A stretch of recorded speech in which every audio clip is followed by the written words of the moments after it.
today, still it remains that you should not be unequally yoked with non-believers. Now, when they are talking about that, the mind that Paul has, they used to use like to plow. You know, walikuwa wanachukua an ox, wanaifunga na another ox to plow the ground. Kwa wale umetoka hizi pande zetu za Ukambani, you have seen that in some other lands. Now, uwezi kuchukua mbuzi uifunge na ng'ombe atiende zikiplow the ground. You're getting it?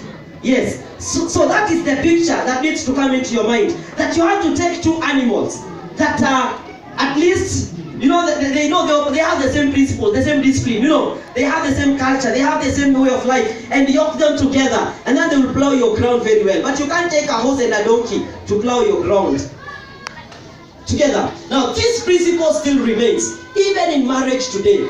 As long as you are connected to a non-believer,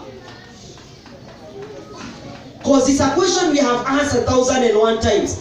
It doesn't matter whether men wameisha or ladies wameisha in this world. It doesn't matter. According to God, we can continue philosophizing and bringing our whatever psychological and other arguments from what we have learned. But according to God, the principle stands that the moment you are equally, or okay, I don't know why they use this word. No, it doesn't look like what I want to say. But the moment you are joined together and you intermarry with someone that you are not of the same covenant, are we together? Then definitely there will be oppression of one party.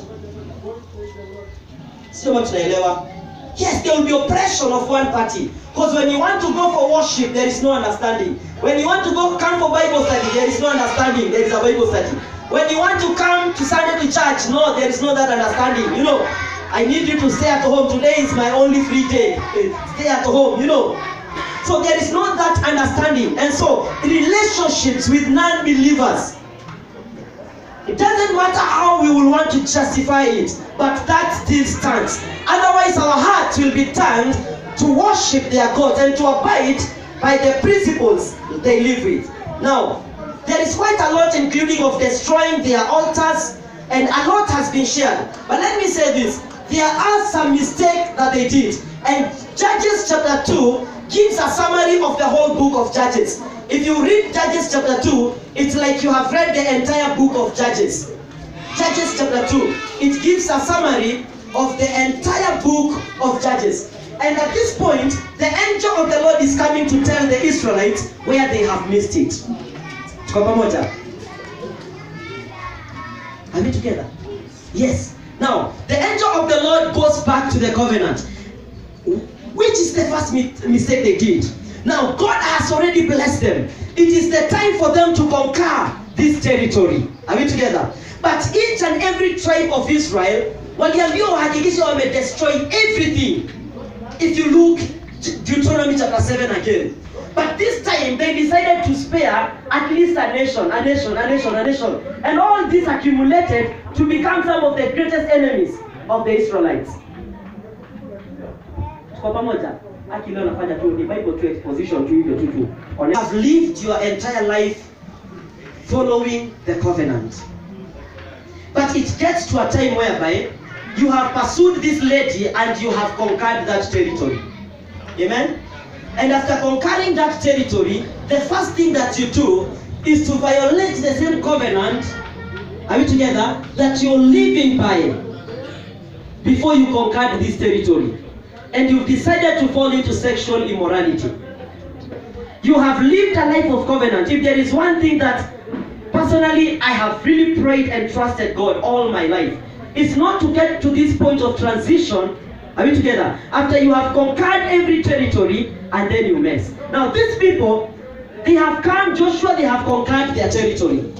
And then what is happening is that they have decided to go against the covenant, the agreement they had with God. And so the consequence, the angel is speaking back to them and saying that because you have decided to violate the covenant, and Joshua, Moses said it, Joshua repeated it. If you read the book of Joshua towards the end, verse chapter 23, Joshua repeated it, and the angel of the Lord in chapter 2, ukisoma hapo mwanzo, ana repeat what Moses said, na ana repeat what Joshua also said that now these people that you have decided to spare, they are going to become a thorn on your side. That God himself has set for us. Together? Tunaelewa? There are thorns that it is God himself who has set on our side. That no matter how many times you pray, God will not remove that thorn. Are we together? Look at somebody like Paul. There was a thorn in his side, isn't it? Yes, and that was a thorn set by God himself. So, for what reason? So that we don't develop pride. Are we together? We remain calm and humble. So that it doesn't come to a point we think it's by our own strength. And to help us to continue holding on to him.